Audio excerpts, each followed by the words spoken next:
See here from PopCultureMadness.com and ConcertBlogger.com with Virus of Device. Thank you for joining me so early on a Sunday morning. You're as tired as me, but happy to be here. Thanks for having me. No problem. So, I know it's bright and early, but what are some of your expectations from Rock on the Range today? Well, we have a lot of stuff that's going to happen today, and I'm not going to say exactly with whom, but it's just going to be a really cool day, and a lot of friends of ours are here, so it's going to be a fun day.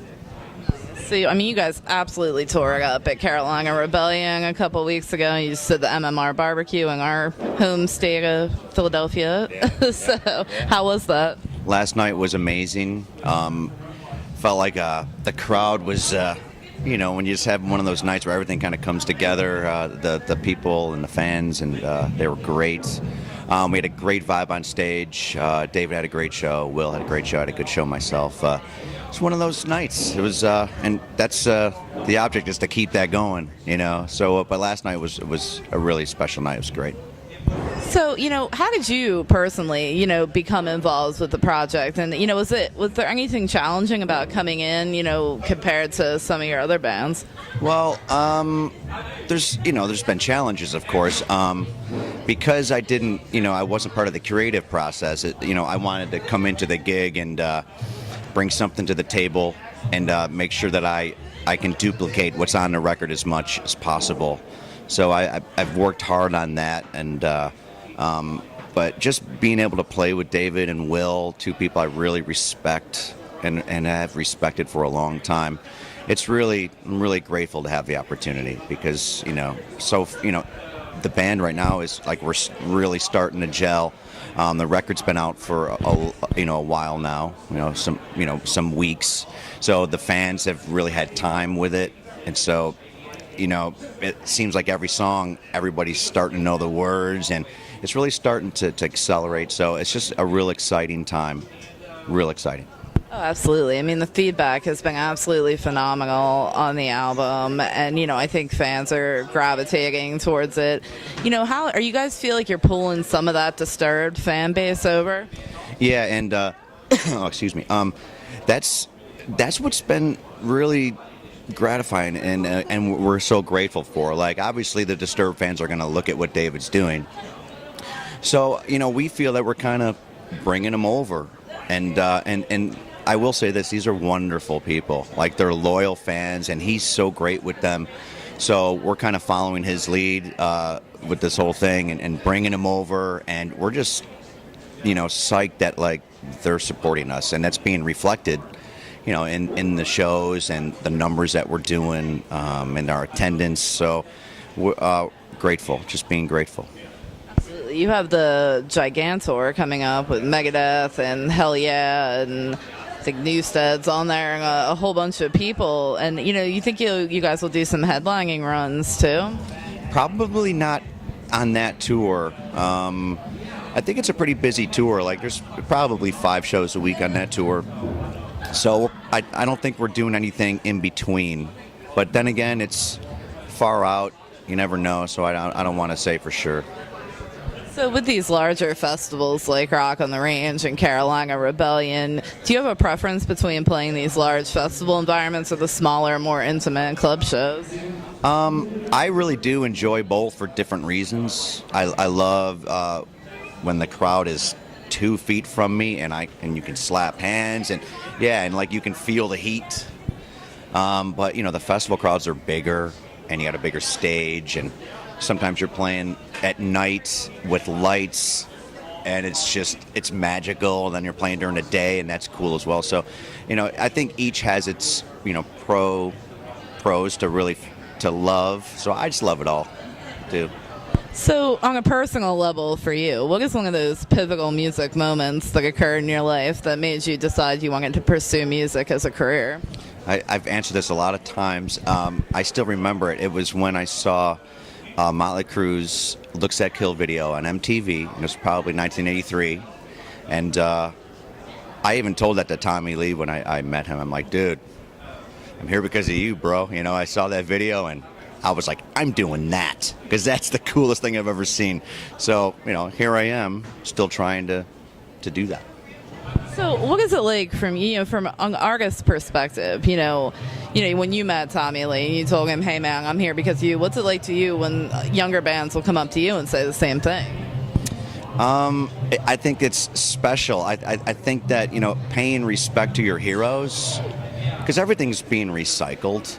I just think that music is a community, and that's kind of what we're trying to do here with Device, with our guest appearances on the album and our live guest appearances. Like, it really is a community, and it really is an honor to be able to do this, and then get to, if you're opening for the Crew, if you're doing a show with Motley Crue, and like you get to share the stage with these legends. So, I mean, you gotta pay respect, because there's been people before you. So I like when someone comes up to me and says, "Hey, man, really like what you've done." Like, it really feels great, and I like doing it for my heroes as well. It's important. So personally, I look at music as a universal language that we can all speak and understand. And I mean, we all might take a different message away, but it does invoke an emotion. So is there anything in particular that you hope that your music will say to listeners? It's all about the reaction that they get from your music. So if you're taking something from the music and it's helping you, that's special. That's what music's for. Everybody draws something different. You could take one lyric from a song, and someone might interpret that differently, and it might really hit them with a situation they've had. And that's the beauty of music. And rhythmically, it's the one thing we can all do together, and not even maybe speak the same language. We can all sit there and, everybody's going like this. Like, that's the beauty of it. That's why we're all connected with music. So whatever you draw from it, that's yours. So that's special. So, on a creative level, are you ever surprised by what songs fans tend to gravitate more as when you thought maybe they'd go towards another one? No. That's what I mean. That's what's the beauty is everybody, maybe they're seeking something different, or maybe this one line in this one song it just connects with someone. People connect in different ways. So do you have a special song that connects to you that way? I do, and for different reasons. Like, I have some that I love just playing the guitar in that song. There's others that I like. I'm singing a lot with David, so I like singing this one thing with David, so I like playing this song. So, for different reasons, I have favorites. Yeah. So other than Device, do you have any other projects going on right now? I still do. I'm still in Dope, which has slowed down a little bit. No more touring, but still making records. I got a new record coming out in 2014. So I've been doing a little bit of that, but Device is my main focus. So I kind of, if I have time to do the other thing, then that's, I can do that as long as I have the time. How do you feel about this uprise of social media now and the way that we're sharing music and bands are promoting now? I'm sure that, you've been within the industry for a while and seen this big change occur. Yeah, that's a really, such a complex question. But, like, I've been around for a while. Back in the day when people actually went to the store and bought albums. Yeah. And then I remember when it stopped, because it really affected Dope at the time, and Dope never really got to an A-level status, but like our second record, third record, like, we really started to see how, like, the industry was changing, and it was different, and it was all about digital sharing and people kind of stealing your music, and kids not even really knowing that they're stealing. It's a very complex question, but I talked about this with David a couple months ago. Like, he was like, we have to change now. Trying to tell the industry, we got to do something now, or else this is going to affect everybody. But the industry, this is why artists were upset at the industry. It's like they didn't really make an effort to go. They weren't really on the pulse with what the kids were doing and the fans were doing. They're like, what are we going to do to go into the next phase of what the music industry is going to be. Right, and there's a bitterness there. I remember, like, was it in the 90s when, like, records were, like, I can't remember how much they were. Like, were they like $20 or $17? Remember that? Yeah, and you were just like, what's going on here? So I think there's, like, a little bit of bitterness there when you look back, but it's kind of their own fault. They didn't really embrace what was going on. They just wanted to hang on to everything, and no, this is the way it's supposed to be, and I think they're paying the price for it. So what's it like, from an artist perspective, and you're on stage and you see a sea of cell phones now? You know what? It's strange.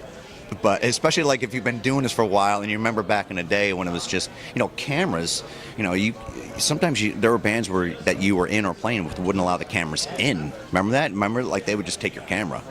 Now it's part of it, but we're kind of embracing the whole sharing. Like YouTube videos, put them up. We don't care. You got a photo, put it up. Show everybody. We're embracing it. That's special for the fans. Like, they have a photo that they are like, holy, that was an amazing show. Look at this photo I did, and they tweet it or they put it on Facebook. Like, we're embracing all that stuff. That's great. Well, I want to thank you so much for taking a few minutes out to speak with me. Are there any bands you're looking forward to seeing here at Rock on the Range? I'm gonna see Lamb of God today. Gonna rock. Awesome. Well, thank you so much, and we definitely look forward to catching you guys out on Gigantor. All right, we'll see you then.